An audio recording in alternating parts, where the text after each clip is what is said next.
see your voice Cambodia สวัสดีครับชื่อเป็นตามมากันกันไปที I can see your voice Cambodia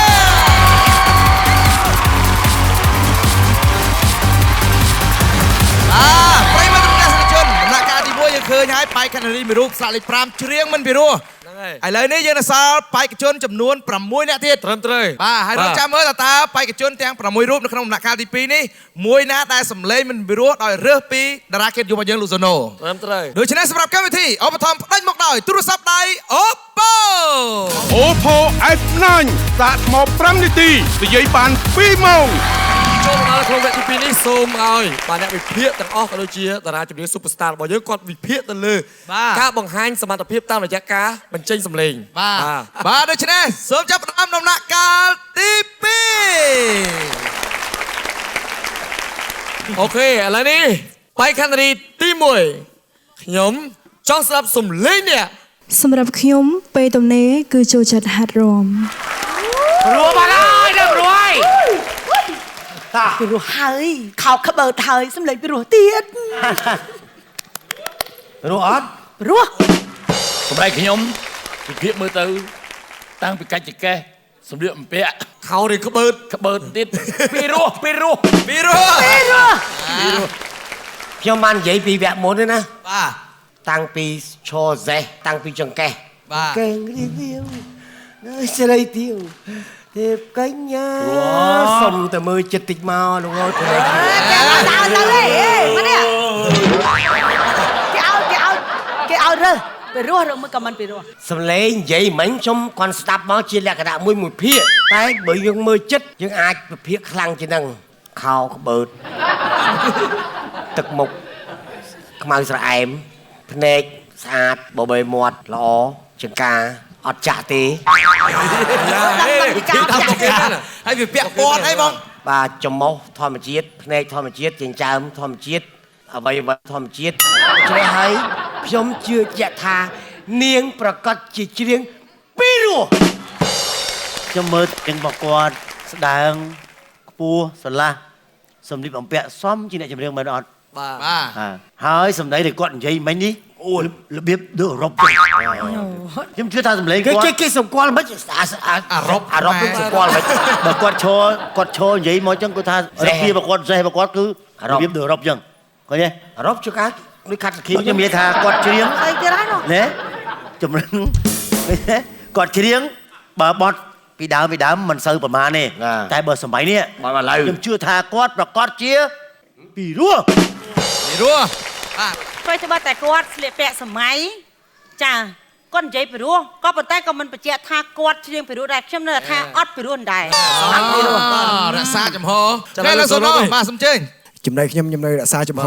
ពីមុនគឺខ្ញុំថាគាត់ច្រៀងអត់ព្រោះទេអត់ព្រោះហ្នឹងហើយអរ៉ាជំនឿលេខសំឡេងពេលស្លាកលេខ2ខ្ញុំចង់ស្ដាប់សំឡេងនេះពេលទំនេរខ្ញុំចូលចិត្ត make up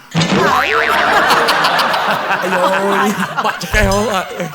បាទបើតាមយោបល់ខ្ញុំវិញអ្នកប្រភាខ្ញុំគិតថាចេះវិញទេអូនមិញនិយាយភាសាខ្ញុំប្រភាដល់ហើយនៅកម្រិតប្រាប់ធម៌នៅកម្រិតកាយវិការនៅកម្រិតចិត្តដឹងរបស់ខ្ញុំតាំងពីដើមមកគឺអ្វីដែលបងអូននិយាយមិញថាពេលទំនេរសុខចិត្ត make up ចិត្តបងអូនតាំងដើមមកអញ្ចឹងយើងសង្ឃឹមថាបងអូនមិនអាចព្រោះបានទេអត់ព្រោះអត់ទេពូម៉ែនេះទោះបីជាគាត់និយាយអញ្ចឹងពេលតែនេះក៏ចេះ make up ក៏ដោយក៏ប៉ុន្តែអ្នកដែលចូលចិត្ត make up ហ្នឹងក៏មិនថាគាត់មិនថាមិនព្រោះដែរជាសិទ្ធិរបស់ខ្ញុំទេខ្ញុំគិតថាគាត់ពីរោះខ្ញុំវិញមើលទៅរូបរាងរបស់បងអូនខ្ញុំនៅតែរក្សាចំហដដែលអំបញ្ញមិញនេះគឺគាត់និយាយថាគាត់ទំនេរគាត់ចូលចិត្ត make up គឺពិតហើយអ្នក make up គឺមិនអាចទៅកាន់មីក្រូច្រៀងបានទេគឺច្រៀងមិនពីរោះអូខេកុយមកបាទចំណែកខ្ញុំគឺចំហដូចពីមុនអញ្ចឹងគ្រាន់តែឃើញទឹកមុខឃើញសួតឃើញសួតទៀតខ្ញុំដឹងតែគាត់មិនពីរោះទៅហើយបាទមិនពីរោះទេគាត់តែគ្រីម make up ហ្នឹងសិតតែគេមិនពីរោះចាស់លាក់មុខឯងទឹកមើលទេតែអត់ព្រោះតំមេអូនមេណាមេសំឡេងគាត់ជួការសំឡេងគាត់អត់ពីរោះទេ និយាយរបៀបដូចស្រីដូចពេដេអញ្ចឹងប៉ុន្តែបើច្រៀងអស់ទោះហ្មងខ្ញុំជឿថាពីរោះ អូខេឥឡូវលោកសូនូវិញ បើតែគាត់ចូលចិត្ត make up មែនអញ្ចឹងมันប្រកាសថាអ្នក make up ច្រៀងមិនព្រោះទេ ត្រឹមត្រូវ ដូច្នេះមកពីឱកាសក៏អត់ទាន់មានឥឡូវខ្ញុំសូមដូរចិត្តវិញគឺគាត់ច្រៀងពីរោះ អរគុណឥឡូវនេះចូលដល់បាយខេនរីពាក់ស្លាកលេខ3ពីកម្មវិធីចង់ស្ដាប់សំឡេងអ្នក ខ្ញុំចូលចិត្តបងសូណូ តុងដល់វាបាទ ចាឥឡូវមើលទៅបងអូនស្រីគាត់កាន់មេក្រូពេលមុនគាត់ឈរនៅកន្លែងនោះខ្ញុំមើលអត់សូវឃើញទេឥឡូវគាត់ឈរនៅកន្លែងនេះហើយគាត់និយាយអំបញ្ញមិញនេះខ្ញុំនៅតែរក្សាចំហដដែលគាត់បញ្ចេញសម្លេងមិញណាគឺគាត់ច្រៀងមិនពីរោះ មិនពីរោះ ខ្ញុំក៏អត់ដូរដែរការដែលគាត់ឈរនៅនោះខ្ញុំថាគាត់ប្រកាសជាជាព្រោះ ចំណែកខ្ញុំគឺខ្ញុំដូរ វិញ nóឆ្ងាយធំភ្លូមកនៅធំច្បាស់ណាស់ហ្មងច្បាស់ត្រង់តែស្គៀមគាត់ធំបិទវិញបន្តិច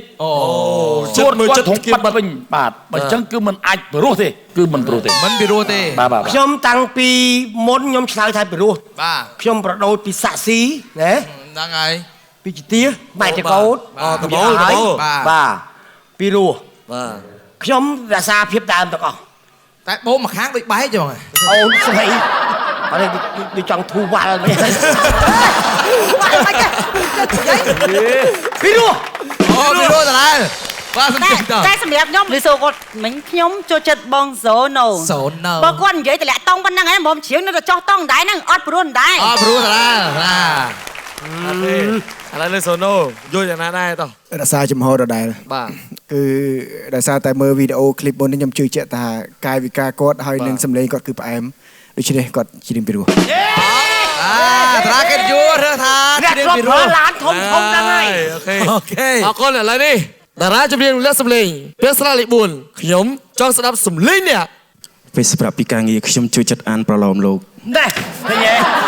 ឃើញទេ អត់មានប្រោត កុំឃើញអ្នកលេងបាល់លេងសីកុំវាយតម្លៃគេថាគេមិនព្រោះសិល្បៈតែងមានការហាត់ប្រាណគ្រប់បែបយ៉ាងសំឡេងមិនដោពាក្យមិនដោគឺពីរោះ អូខេ អត់ទេខ្ញុំថាសម្លេងមិញនេះគាត់និយាយមកគឺនិយាយចេញមកស្ទាយមកគឺអ្នកលក់ដៃអ្នកលក់ចេះដៃពេលទំនេរទៅច្រៀងបណ្ដាលច្រៀងលេងច្រៀងធម្មតាហ្នឹងច្រៀងក្បៀកោហ្នឹងតែដល់ពេលច្រៀងមែនតែនគឺមិនពីរោះ អូខេ ចំណែកខ្ញុំដូរចិត្តសម្លេងគាត់គឺច្រៀងពីរោះ ខ្ញុំទៅបីឲ្យគាត់នៅចូលចិត្តស្លៀកពាក់កៅអៅជីសេះមិនក៏ដោយ បាទ ចាខ្ញុំនៅតែប្រកាន់គោលចំហរបស់ខ្ញុំដដែលគឺគាត់ច្រៀងពីរោះ ច្រៀងពីរោះក្រំ ចំណែកខ្ញុំមិនអ្នកចម្រៀងស្អីទេប៉ុន្តែគាត់នៅកំ pl ែងប៉ុន្តែអាចច្រៀងព្រោះដែរតែសំឡេងប្អូនមិញនិយាយខុសពីអាអែហើយនឹងអាអូមិនហ្នឹងការពិតទៅសំឡេងនេះគឺអត់ពីរោះ អូខេអត់ពីរោះឥឡូវសូណូបាទ ដដែលបាទ ហ្នឹងហើយកម្លាំងមិនដែរ ស្អកតិចមែនអញ្ចឹងខ្ញុំជឿថាអាចច្រៀងពីរោះ ច្រៀងពីរោះឥឡូវសូមអញ្ជើញបាយខេនរីស្លាកលេខ6ខ្ញុំចង់ស្ដាប់សំឡេងនេះ រាល់ថ្ងៃពេលទំនេរខ្ញុំចូលចិត្តធ្វើម្ហូបខ្មែរណាចា ជាដួងអើយដួងផ្កាបំពង់កឈរមើលទៅប្អូនស្រីតំណងថាអើងអើយគាត់ច្រៀងអើយសែនពីរងក្បោក្បាច់អីហ្នឹងស្អីហ្នឹងអេគេច្រៀងសើនៅសោះនេះគេថាnóច្រៀងព្រោះសោះឯងមកកាយវិការដែរ ខាងនោះច្រៀងពីរោះ ខ្ញុំច្រៀងព្រោះ ចំណែកខ្ញុំនៅប្រកាន់ជាប់ថាมันអាចពីរោះបានទេខ្ញុំមើលទៅឃើញថាសំឡេងមិញនេះណាគាត់សំឡេងធ្វើអារបៀបតាយបុរាណដើម្បីតាក់ទាញចិត្តខាត់សខឹមនឹងណយបណេតហើយចំពោះខ្ញុំគឺមិនអាចខ្ញុំនៅ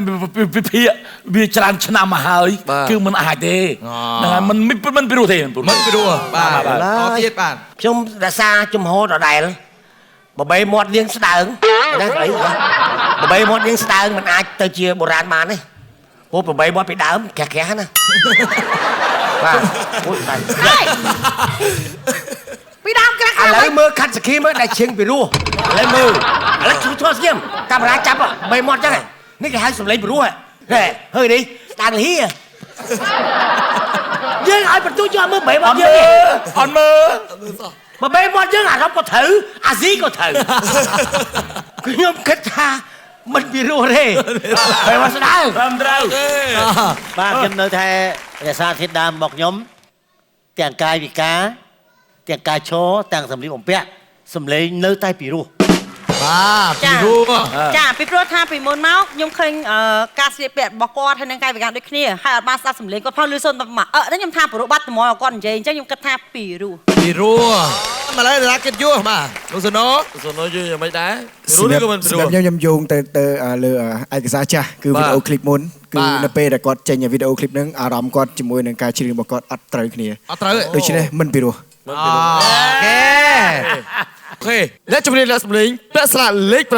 7ខ្ញុំចង់ស្ដាប់សម្លេងនេះប៉ាកុយជាប៉ារបស់ខ្ញុំហេតុអីមកប៉ាកុយមិនមុខខ្ញុំអូមានកូនមួយទៀតពីកាលសង្ស័យដែរសង្ស័យសងប្រាំងថា100ពូម៉ាសង្ស័យចិនថាមិនពូម៉ាឯងរត់លឹកមើលវាយូរឆ្នាំក៏វាអាចឃើញដែរណាអូភ្នែកដូចគ្នាមែនទៅពេលមើលយូរភ្នែកដូចគ្នាកាត់តាមជាពេកឯងមកស្អែមកាត់តាមជាពេកឯងខុសសបល់តែខុសសបល់ប៉នេះពុនកុយខ្ញុំមើលអត់ដែរយកខ្មៅទេយកទៅសល់មួយណាហ៎មួយណាចុះបាននិយាយតែអញវិលមុខឯងនិយាយទៅកាគេបំភាន់យើងទេឥឡូវប៉ាកុយមើលតាមមើលសម្លេងស្ដាប់សម្លេងកូនដល់ពេលនិយាយយ៉ាងនោះមែនណាយ៉ាប់រឿងសបល់វាអត់ស៊ីគ្នាសោះអត់ទេសបល់សង្ស័យកាត់ទៅមកតាមស្ដាប់សម្លេងកូននេះវាមិនស៊ីអញយើងថាវិញទៅតាមសម្លេងកូនជួងការចុងក្រោយ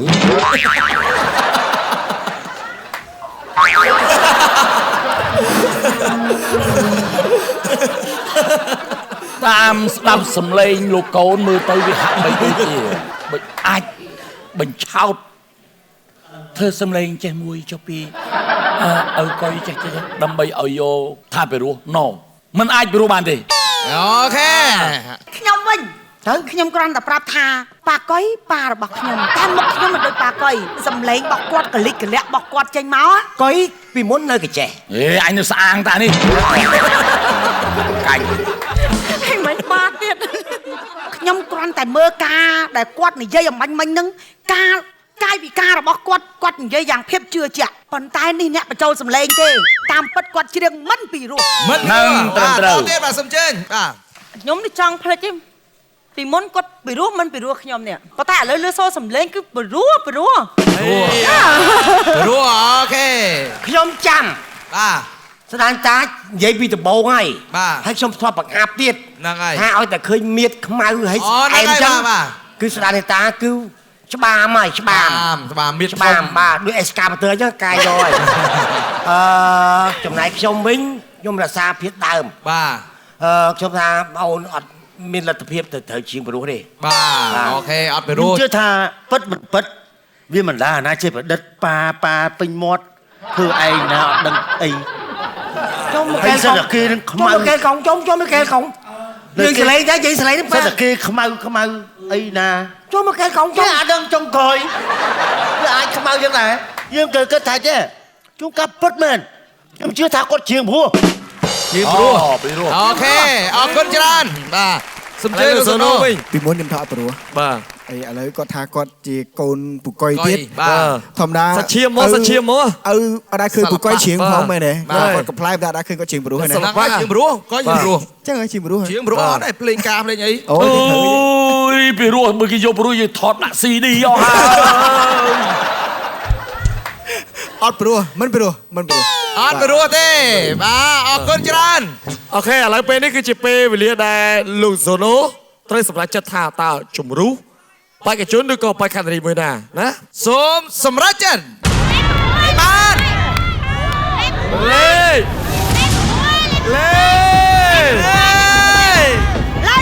ប្រមាណលេខអត់សូមមើលអ្នកកំពូលអ្នកភៀវមកកំពូលអ្នកភៀវ លេខ លេខបានជួយផ្ដល់យកមកលេខបានបងប្អូនលេខបានអូយលេខបានច្រើនណាលេខបានអ្នករើសយកកូនបកុយច្រើនម៉េះសូមការជំរាបលេខ7កូនបកុយដូច្នេះបេក្ខជនលាក់សម្លេងស្លាកលេខ7ខ្ញុំចង់ស្ដាប់សម្លេងនេះ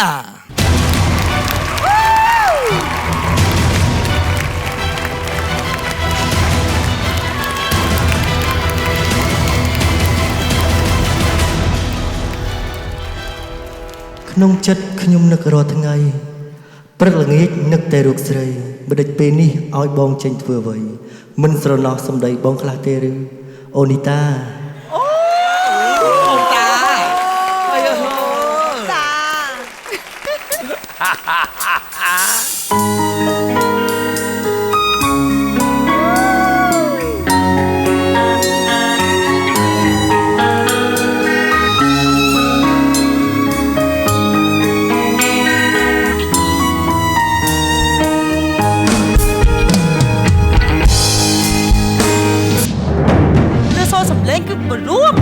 ប៉ុន្តែនេះអ្នកបញ្ចូលសម្លេងទេតាមពិតគាត់ជ្រៀងមិនពីរោះអត់ព្រោះមិនព្រោះ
កូនបកុយយ៉ាប់មកចិត្ត4អូយខំសប្បាយចិត្តអូបាទតារាចម្រៀងទាយចាញ់អ្នកកំ pl ហ្នឹងហើយណាតារាចម្រៀងទាយចាញ់អ្នកកំ pl ថាគាត់ច្រើនពេកខ្ញុំក៏ប្រាប់ថាបងអូនប្រុសទៅទៅបាត់តែជ្រៀងមិនពីរោះតែឆុងកាហ្វេល្អយល់ទេឆុងកាហ្វេលោតើអូខេឥឡូវអណៃមើលប្រាប់ឈ្មោះពិតប្រកបឈ្មោះអីហើយអណៃធ្វើអីមើលបាទជីបខ្ញុំឈ្មោះអុកសុធារៈ ហើយធ្វើអីអ្នកឆុងកាហ្វេឬមិនអ្នកសំដែងកាលពីសំដែងរត់លំកកង់3អូមិនសើភាពក្លាហានរបស់គាត់ណាបាទដូច្នេះសូមជម្រាបជូនថា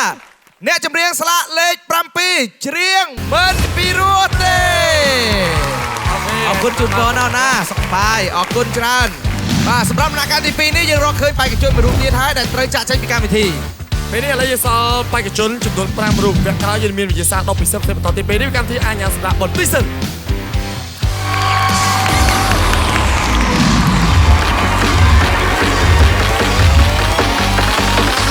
I can see your boy Cambodia